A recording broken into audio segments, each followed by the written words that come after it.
Bonjour à toutes, bonjour à tous. Bienvenue sur 8 Mont-Blanc à l'occasion d'un nouveau journal. Nous sommes aujourd'hui le mercredi 22 janvier 2025 et tout de suite, voici les titres que nous allons développer dans cette édition. Nous débuterons avec l'association caritative de l'Ordre de Malte qui poursuit son travail auprès des sans-abri. À Annecy, des maraudes sont organisées chaque soir de l'hiver, une activité solidaire plus que jamais nécessaire, nous le verrons. Puis nous prendrons le chemin des stations dans lesquelles les inaugurations s'enchaînent. Nous étions notamment ce week-end à Saint-Gervais pour la très attendue télécabine baptisée l'Alpin, avec un reportage complet à découvrir dans ce journal. Mais on débute donc avec une problématique qui occupe de nombreuses associations. En 10 ans, le nombre de personnes sans abri sur le territoire français a augmenté de plus de 130% selon l'INSEE. Alors que les températures hivernales avoisinent régulièrement les 0 degrés, des dizaines de personnes se retrouvent chaque soir sans solution d'hébergement. À Annecy, l'antenne haut-savoyarde de l'association L'Ordre de Malte s'est fixée pour mission de partir à leur rencontre afin de leur apporter non seulement des repas, mais également un peu de réconfort humain. C'est un reportage de Maureen Dufournet. Oui, bonjour, c'est Muriel de l'Ordre de Malte. Oui, bonjour Amélie. On va partir là, je voulais savoir s'il y avait des places. Aucune place ce soir. Et pas de signalement non plus. D'accord, je te rappelle dans la soirée si besoin. Il est 18 h dans les rues d'Annecy. Et comme souvent en hiver, les hébergements d'urgence sont complets. Face à ce constat, Muriel et son équipe partent en maraude. Distribution de fromage, de pain, de soupe. Chaque soir, l'association L'Ordre de Malte rencontre entre 30 à 60 personnes. Les gens de la rue, souvent, ils sont oubliés quand même. On en parle très peu. Et ils existent. Faut quand même y penser qu'ils sont bien là. Et ils ont besoin d'aide. On est souvent, pour beaucoup, la seule personne qu'ils rencontrent dans la journée avec qui ils peuvent discuter, autre que des personnes à la rue.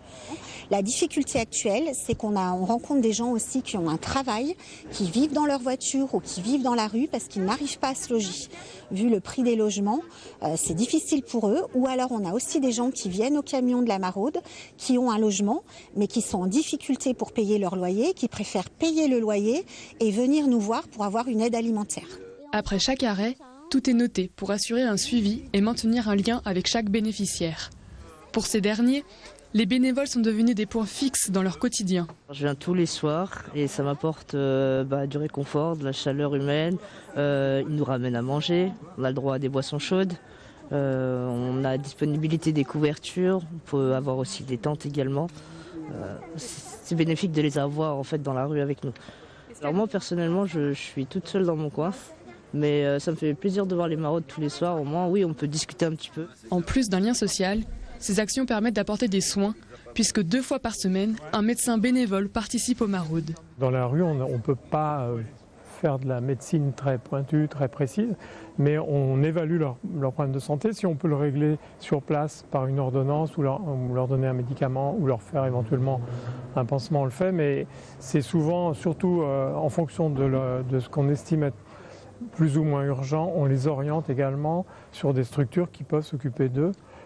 Soit hospitalière, soit la PASS, la permanence d'accès aux soins. Il est 20 h et la maraude continuera encore plusieurs heures dans une température frôlant les 0 degrés. Un élan de solidarité devenu malheureusement aujourd'hui presque habituel. L'association effectuant chaque année pas moins de 180 tournées dans les rues de la ville d'Annecy. Dans le domaine de la santé, le centre hospitalier Albertville-Moutier vient de se fixer une nouvelle feuille de route pour les 5 prochaines années.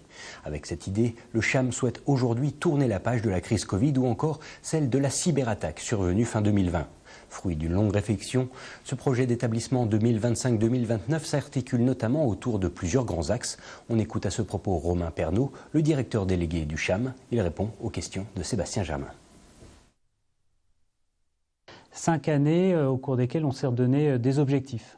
Des objectifs pour nos patients, en souhaitant par exemple continuer à développer l'offre de consultations spécialisées.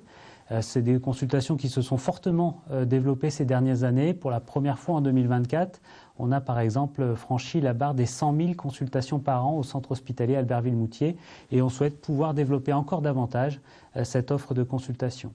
C'est aussi des actions en faveur de notre personnel. Travailler sur l'attractivité, travailler sur le logement, comme on a pu ouvrir en novembre dernier un internat pour nos internes en médecine. On souhaite pouvoir mener des actions en faveur de l'attractivité et de la fidélisation de nos professionnels. On a aussi une volonté de pouvoir travailler encore davantage avec le territoire, en renforçant les liens avec la médecine de ville et puis les liens avec les autres établissements hospitaliers du territoire, avec notamment le centre hospitalier Métropole Savoie, qui est notre établissement en direction commune et avec lequel on construit de plus en plus des temps médicaux partagés pour permettre à des médecins de Chambéry de venir consulter, opérer et suivre des patients à Albertville. Et puis le tout dans une démarche éco-responsable. On a bien conscience qu'en tant qu'employeur, en tant qu'acheteur, en tant qu'offreur de soins, on a aussi une responsabilité environnementale et on souhaite que dans nos prises de décision sur les 5 prochaines années, le facteur environnemental soit pris en compte pour nos décisions à venir. Après l'ascenseur valléen de Saint-Gervais en septembre dernier, c'est au tour de la télécabine nommée l'Alpin d'être inaugurée. Cette nouvelle remontée mécanique, ouverte depuis début décembre, permet de relier la gare du Châtelet au plateau du Bétex en à peine quelques minutes. Une installation qui s'inscrit dans la volonté de la municipalité de promouvoir des modes de transport plus doux. Kezia Poudou nous en dit davantage avec ce reportage. 2500 mètres de long pour 600 mètres de dénivelé, le tracé reste pratiquement identique, mais la capacité, elle, augmente. Chaque heure, 2800 personnes peuvent être transportées par l'Alpin, cette nouvelle télécabine qui permet de rejoindre le plateau du Bétex depuis la gare du Châtelet située à Saint-Gervais, soit près de 1000 personnes de plus que l'ancienne remontée mécanique. On a démoli l'ancien appareil dès la fin de saison, début avril. Et puis après, on a reconstruit gentiment ce nouvel appareil, réintégré dans un bâtiment existant. C'était la partie la plus complexe. Et puis tout ça en 8 mois pour pouvoir ouvrir l'hiver d'après, donc en décembre 2024. C'est surtout la fin d'un chantier qui a été intense, où toutes les équipes se sont vraiment impliquées, beaucoup de liens humains. Donc c'est vrai que c'est super de faire la fête après pour fêter tout ça. La gare de départ a donc été détruite, les pylônes changés. L'appareil vieux de 40 ans a été remplacé par des télécabines nouvelle génération livrées par la société Poma. Cette nouvelle installation permet donc de favoriser les modes de transport plus doux. On peut venir de Londres, de Bruxelles, de Paris bien évidemment en train. Et d'ailleurs, beaucoup de gens commencent à expérimenter, en particulier les Anglais. Et puis bien sûr nos amis les Suisses qui sont très friands de transport ferré. Et c'est magique parce qu'on n'est plus dépendant de la voiture. Et le transport collectif a redonné la liberté. Alors qu'avant, c'était la voiture individuelle, la liberté. Eh bien, à Saint-Gervais, c'est le transport collectif qui est la liberté. Ce samedi, élus du territoire et acteurs du tourisme se sont donc réunis pour officiellement inaugurer cette télécabine mise en route depuis décembre 2024. Une absence s'est faite particulièrement remarquée lors de cet événement, celle du président de la République, Emmanuel Macron. Pour rappel, le chef d'État avait annoncé sa venue à travers une vidéo diffusée lors de l'inauguration de l'ascenseur valléen en septembre dernier. En Savoie, les stations de montagne attirent elles aussi de nombreux vacanciers. Mais pour satisfaire le large panel qui compose toutes les sortes de clientèle, encore faut-il pouvoir proposer des activités adaptées. À Courchevel, comme dans de nombreuses autres destinations, le complexe aquasportif s'est imposé comme un incontournable et ce, même si les conditions de neige sont au rendez-vous.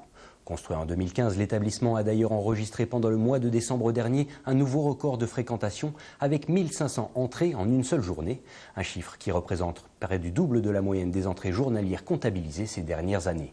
Alors, complément d'activité ou réelle alternative au ski, Thomas Truffin nous en dit plus. Le responsable commercial, marketing et communication de Aquamotion Courchevel a répondu aux questions de Kezia Poudou.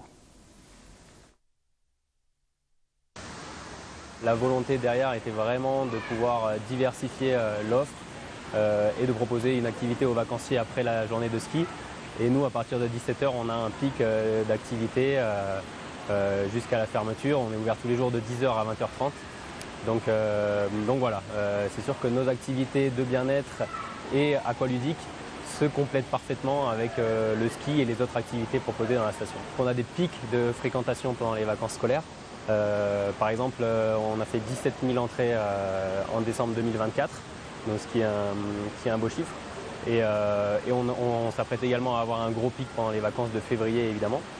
On a également des gros pics d'activité à l'été, pendant l'été pour le coup. Voilà, on est un des acteurs de Courchevel qui continue à être dynamique pendant les mois de juin, juillet, août.